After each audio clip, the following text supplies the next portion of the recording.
नमस्कार मित्रों, आप सभी को श्री गोधाम में स्वागत है। तो मित्रों, आज हम जानेंगे ब्रह्मा जी के द्वारा सृष्टि की उत्पत्ति के विषय में।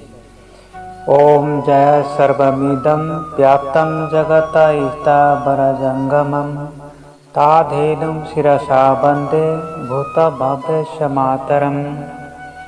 जिस गौ से ये स्थावर जंगम विश्व व्याप्त है, उस भूत और भविष्य की जननी गौ को मैं शीश झुकाकर प्रणाम करता हूँ। ब्रह्मा जी के द्वारा सृष्टि उत्पत्ति के क्रम में प्रथम ज्ञान की उत्पत्ति किया गया, जिसका नाम वेद पड़ा।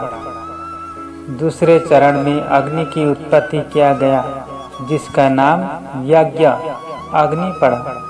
तीसरे चरण में यज्ञ के लिए हवि प्रदान कर सृष्टि की रक्षा करने वाली गाय की उत्पत्ति किया गया, जिसका नाम यज्ञधेनु पड़ा। चौथे चरण में ब्रह्मा जी के द्वारा तपस्वी पुरुष को उत्पन्न किया गया। तपस्वी पुरुष वेद, यज्ञ, अग्नि और गाय के माध्यम से सृष्टि की संतुलन व्यवस्था बनाए रखने में सहायक बने। ब्रह्मा के ये चार कर्म कहलाए, लेकिन इन चारों में वेद और यज्ञ अग्नि सूक्ष्म शक्ति के रूप में उत्पन्न हुआ। गाय और वेद पुरुष प्रत्यक्ष प्राणी के रूप में जन्म लिए, मगर गाय चार पांव से झुकी हुई प्राणी के रूप में उत्पन्न होने के कारण वह अपने मन की गति से कार्य करने में सक्षम नहीं थी। फिर मानव जाति की उत्पत्ति हुआ। मानव जाति की विशेषता यह रही है, वह 83,90,999 योनि से मुक्त होकर अपने मन की गति से कार्य करने वाले सक्षम प्राणी के रूप में जन्म लिया।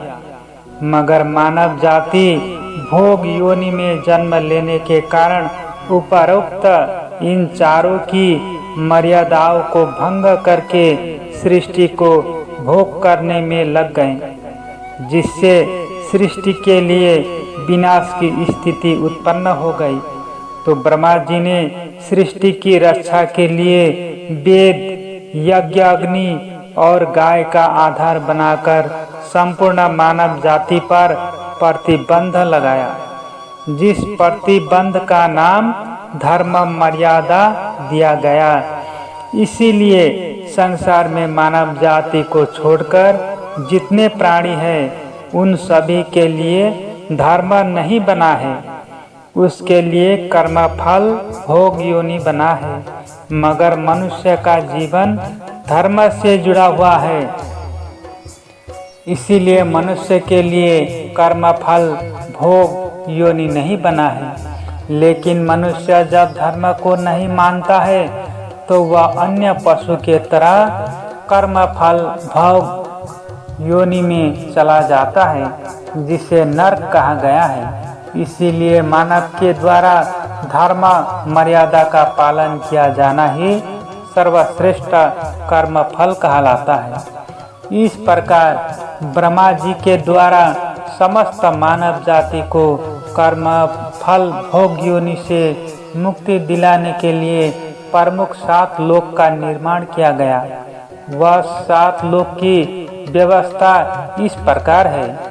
पाताल लोक, जिस पर यह पृथ्वी लोक टिका हुआ है।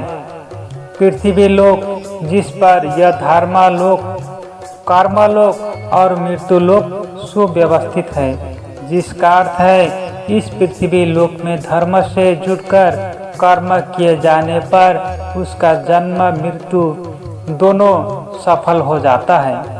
तत्पश्चात सूक्ष्म जगत में स्वर्गलोक, ब्रह्मलोक, गौलोक की व्यवस्था निर्धारित होता है। स्वर्गलोक, जहाँ मरने के बाद सूक्ष्म आत्मा को भोग योनि से मुक्त के लिए शांति की प्राप्ति होती है, उसे स्वर्गलोक कहा गया है।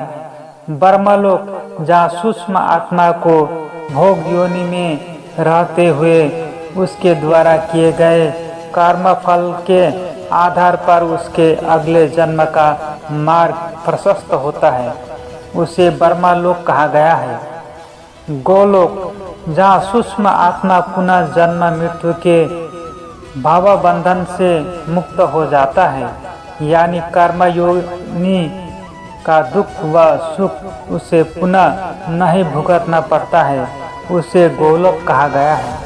इस प्रकार ब्रह्मा जी के द्वारा यह सातों लोक की सूक्ष्म व्यवस्था मानव जीवन के साथ उसके कर्म फल के आधार पर निर्धारित किया गया है, जिसमें गोलोक का विशेष महत्व है, क्योंकि इस पृथ्वी लोक में 84 लाख योनि है, जिसमें 83,90,999 योनि में से अंतिम योनि गाय का है। उसके बाद ही मानव योनि प्राप्त होता है। इस प्रकार गौ माता हमें 83,90,999 योनि से मुक्ति दिलाकर मानव की सर्वश्रेष्ठ योनि प्रदान करती है। इसीलिए गौलोक का विशेष महत्व है। हम गौ माता की कृपा से यथार्थ धर्म को धारण कर कर्म फल के भोग योनि से मुक्ति पाकर देव योनि को प्राप्त कर सकते हैं। यही ब्रह्मा जी का विधान है। मित्रों, इस भाग को यहीं समाप्त करते हैं। सृष्टिकर्ता ब्रह्मा जी की जय जयकार हो, गौ माता की जय जयकार हो, भारत माता की जय हो। मित्रों, आपने अभी तक इस चैनल को सब्सक्राइब नहीं किया है तो सब्सक्राइब कीजिए, लाइक कीजिए, शेयर कीजिए, कमेंट कीजिए और हमेशा जुड़े रहें। धन्यवाद मित्रों, फिर मिलेंगे।